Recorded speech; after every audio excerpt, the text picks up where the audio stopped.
He's like, dude, you like Mustangs too? We both had a Mustang shirt on that had Mustang written down the sleeve.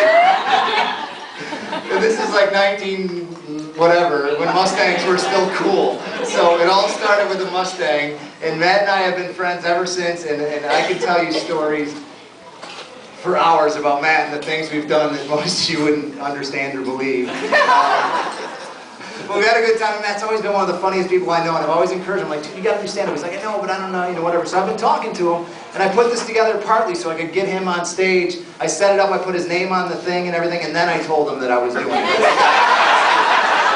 So you guys knew he was doing this before he knew he was doing it. So I gotta I'm gonna tell him about staring, man. I gotta come on. Just gotta explain the relationship that we have. This is Lyncourt that we grew up in. If you don't know about Lyncourt, you're gonna find out a little bit about Lyncourt, man. Okay, good. We got some Lyncourt people back here. Not a lot to do with Lyncourt, so you get creative. And and Matt. Oh, by the way, Matt was one of the kids that was old enough to drive in 8th grade.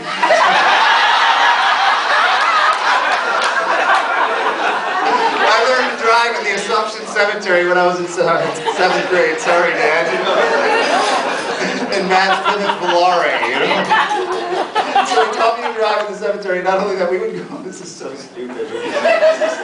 This is what we do. We still talk about this every time we get there. We'd go over to Rugby Road. Do you guys know where that is? It's like the nice area, Sedgwick or whatever.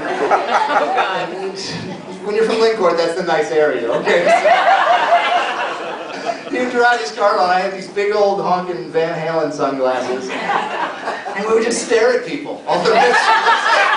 There's nothing else. We would do this. We would just drive around. He would drive really slow and I would lean out the window. And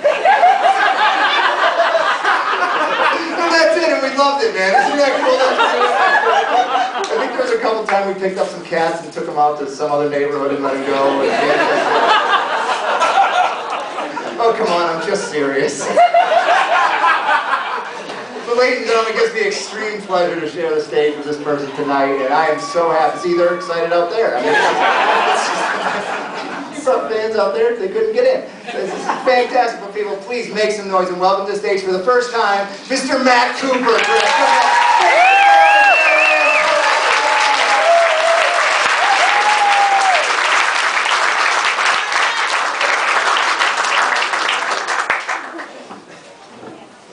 Whoa, how was the food, man? I had 3 bites of that manicotti, now it's stuck in my teeth, so I was going to say I feel sorry for you, but that's what you get for all the sit-ups you made me do. I guess you'd never know now, right?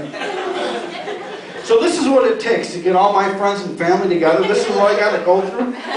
There's no more family reunions, there's no more barbecues, no get-togethers, not even on the holidays anymore.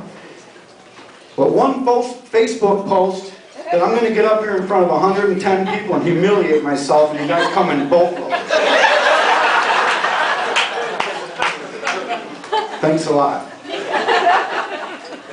But seriously, those people that haven't seen me in 20 years, maybe even more, don't come up to me and humiliate me or try to flatter me and say, dude, you look great, man. Haven't changed a bit. Yeah, well, I don't remember having 6 chins when I was 20.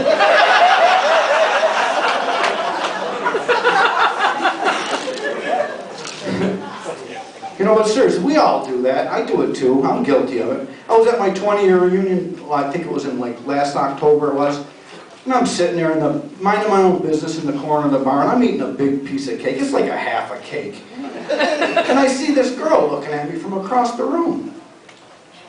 And I don't know her, you know, she's staring at me. I'm like, at first I think she's looking at the cake.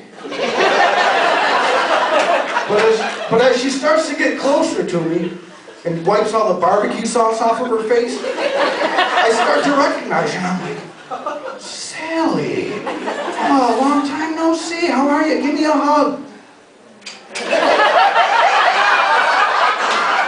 You look great. How long has it been? 20 years? What have you been doing all these years? Obviously not Pilates.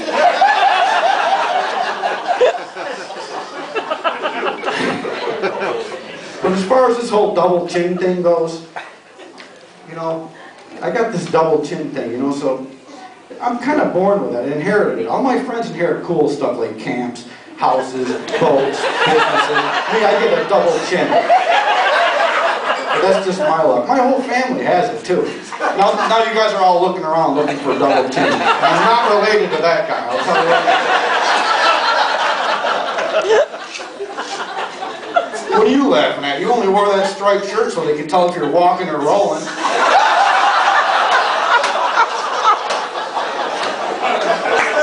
But I was born with this, and unfortunately it's something I gotta live with. But yeah, that's something I was wearing. And speaking about chins, I was reading in the paper the other day. There's so many Chinese people in the world nowadays that 1 out of every 5 people are Chinese. Now I have 5 people in my family that are in my family, and I'm trying to figure out which one of us are Chinese.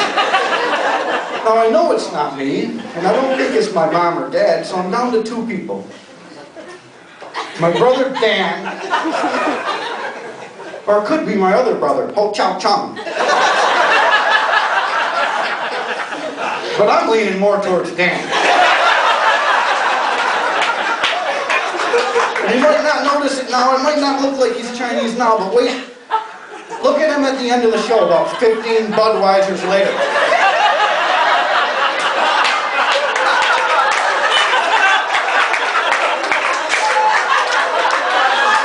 Oh yeah, you might have a second opinion by then.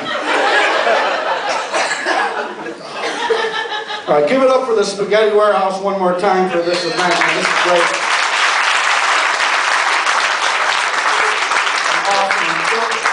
I'm so glad you gave me the opportunity to come up here and do this. I've been in the restaurant business, so I know how hard the restaurant business is and how hard it is to be successful. And the Spaghetti Warehouse has been around a long time, and that's great.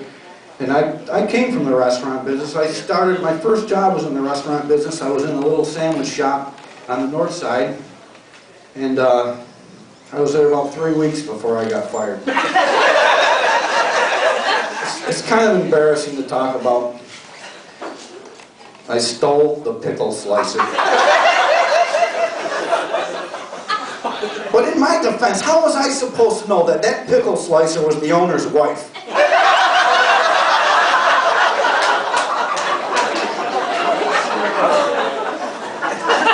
The restaurant business is a tough racket, so when you come and go, I mean, Hooters, what happened to Hooters? Hooters was a great joint. And they didn't have much of a menu. I think the menu was like written on the back of a pack of matches or something. But that's not what Hooters was about. Hooters was about the vibe, and Hooters was about the girls. Yeah. You know? See, there you go. I mean, the Hooters girls, they were right on that cusp of whether they wanted to become strippers or not. What were the requirements to work at Hooters? We all know what the requirements to work at Hooters are. Obviously not brains with the extensive menu. And I'm not trying to stereotype. I'm not trying to say that all Hooters girls don't have brains. I'm not trying to be sexist. I know how much you broads hate that.